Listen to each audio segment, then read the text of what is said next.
Well, a new stress point has emerged in the Canada-U.S. relationship. The Trump administration walking away from a long-standing military board that works on defense initiatives with Canada, claiming this country has failed to meet its spending commitments. Canada just got hit by a move that could shake its safety and economy at the same time.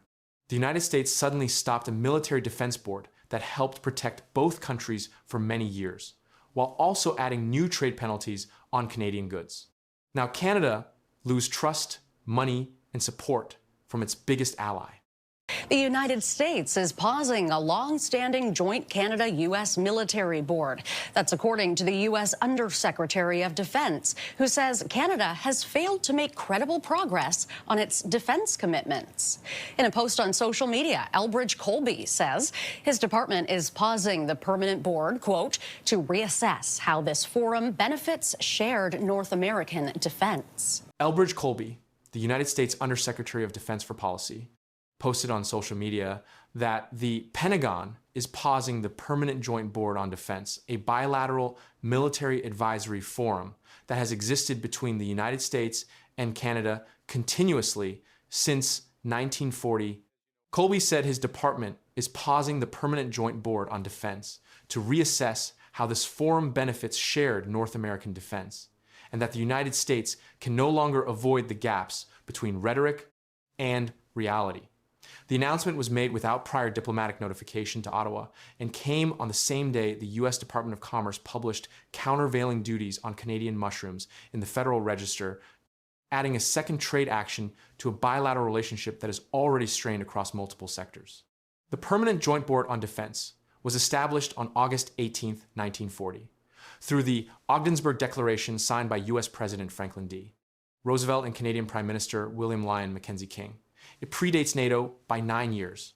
It was created specifically to coordinate North American continental defense at a moment when Europe was falling to Nazi Germany and the Western Hemisphere required a unified security response. The board has met continuously for 86 years through every major bilateral dispute, every disagreement over burden sharing, every change of government on both sides, and every shift in the global security environment. No administration has ever paused it before. Colby shared a link to a transcript of Prime Minister Mark Carney's speech at the World Economic Forum in Davos in January, alongside his announcement. Carney never mentioned U.S. President Donald Trump during the widely applauded speech where he described a rupture in the world order.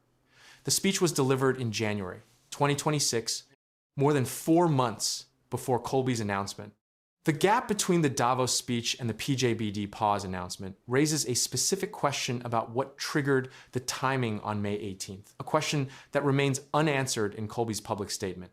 Carney has significantly increased Canada's defense spending, surpassing NATO targets.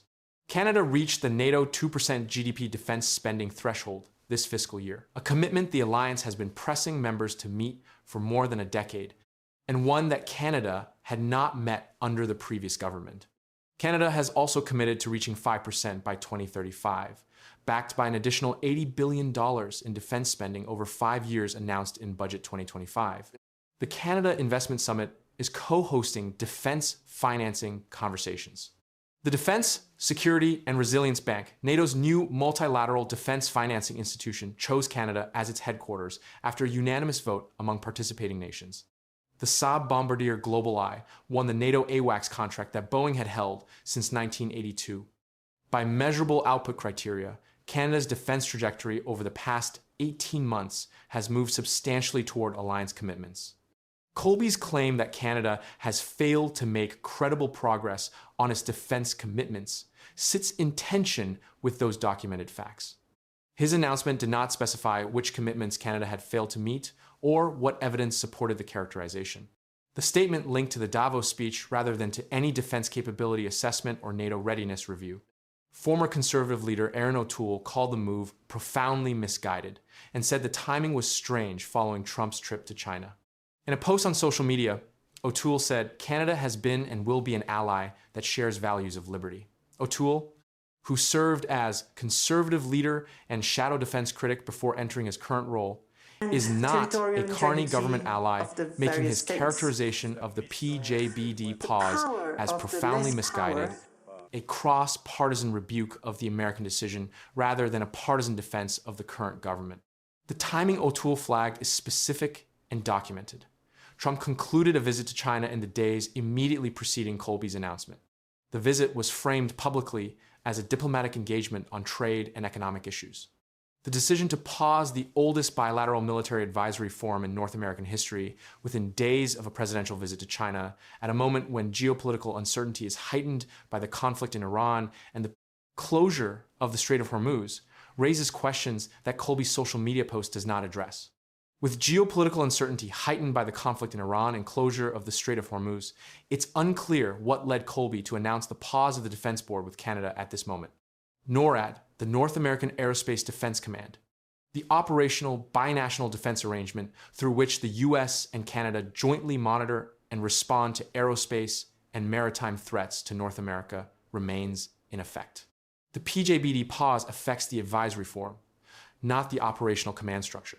But the advisory forum is the mechanism through which defense, policy, coordination, interoperability standards, and bilateral military planning have historically been developed and communicated.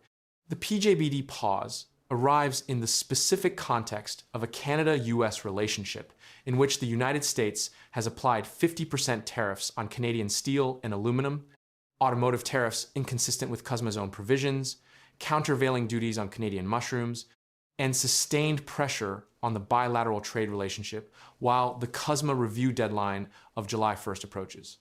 The same week the Defense Board pause was announced, Canada and Alberta signed the pipeline implementation plan targeting a fall 2027 construction start. Canada launched calls for proposals for $6 billion in Arctic infrastructure and trade diversification corridors. LNG Canada recorded its largest monthly export volume to Asia. The bilateral relationship in May 2026 is being simultaneously pulled toward economic confrontation on multiple fronts, while the administration pauses the oldest institutional mechanism for defense coordination between the two countries. Canada's official response from the Department of National Defense was measured. Defense Minister Bill Blair stated that Canada remains committed to North American continental security and will continue to work through all available channels, including NORAD, to maintain the defense relationship. The government did not match the confrontational framing of Colby's post. The operational defense relationship through NORAD continues regardless of the PJBD status. The Permanent Joint Board on Defense has existed for 86 consecutive years across 12 US presidents, 9 Canadian prime ministers, the Cold War, the post-Cold War restructuring of global security, September 11th, and every bilateral dispute in between. It was paused for the first time on May 18th, 2026, by a social media post citing a January speech at the World Economic Forum.